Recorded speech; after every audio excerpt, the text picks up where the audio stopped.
ഒന്നെടുക്കണം മാഷെ.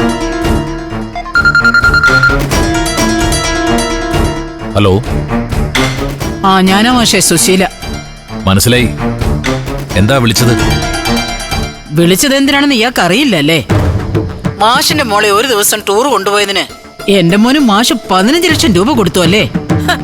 നക്കാപ്പിച്ച കൊടുത്ത് അവനെ അങ്ങ് പാട്ടിലാക്കി കളയാന്ന് വിചാരിച്ചിരിക്കുന്നെങ്കിൽ ഈ സുശീല ജീവിച്ചിരിക്കുമ്പോ നടക്കില്ല മാഷെ. 15 ലക്ഷം രൂപ കൊടുത്ത് പാട്ടിലാക്കാനൊന്നും സുശീലയുടെ മകനില്ല. പിന്നെ ഇന്ദ്രന് ഞാൻ പണം കൊടുത്തത് അവൻ എന്റെ മകളുടെ ഭർത്താവാണെന്നുള്ള നിലയിലാ. അവരിപ്പോഴും ഡിവോഴ്സ് ആയിട്ടില്ലല്ലോ, ഇനി ആകാനും പോകുന്നില്ല. എടോ മാഷെ, തനിക്ക് നാണം ഉണ്ടോടോ? അന്തസ്സുണ്ടെങ്കിൽ എന്റെ മോനെ എന്റെ വീട്ടിൽ വന്ന് വിളിച്ചു കൊണ്ടുപോയി കൊടുക്കണം, അല്ലാതെ ഒരുമാതിരി. എന്താ സുശീലെ നിർത്തിക്കളഞ്ഞത്?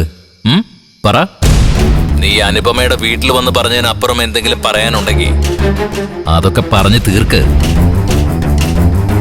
എല്ലാറ്റിനും കൂടി നിനക്ക് ഒരേ ഒരു ശിക്ഷയുള്ളൂ, അത് ഞാൻ തീരുമാനിച്ചു കഴിഞ്ഞു. ഇയാൾ എന്നെ അങ്ങ് ഒലത്തും.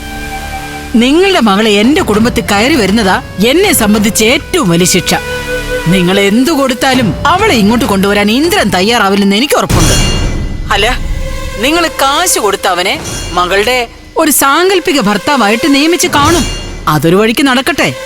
പക്ഷെ ഇന്ദ്രൻ എന്റെ മകനാണെങ്കിൽ അവനൊരു ഭാര്യയും കുടുംബവും ഈ വീട്ടിലുണ്ടാവും, ഞാൻ ഉണ്ടാക്കി കൊടുക്കും. ഉണ്ടാവണം സുശീലേ. ഇന്ദ്രൻ അവന്റെ വീട്ടിൽ തന്നെ കുടുംബമായിട്ട് ജീവിക്കണമെന്ന എന്റെ ആഗ്രഹം. അത് നടക്കാൻ ഞാനും പ്രാർത്ഥിക്കാൻ സുശീലേ. നിങ്ങളുടെ ഉള്ളിൽ എന്താണെന്നൊക്കെ എനിക്ക് മനസ്സിലാവുന്നുണ്ട് മാഷേ. അത് നിങ്ങളുടെ വെറും വ്യാമോഹം മാത്രമാണ്. ഇന്ദ്രനിലെ അവകാശവും പറഞ്ഞ് നിങ്ങളുടെ മകൾ ഈ വീട്ടിൽ വന്നാ പിന്നെ അവളെ നിങ്ങൾ ജീവനോടെ കാണില്ല. സുശീലയാ പറയുന്നേ.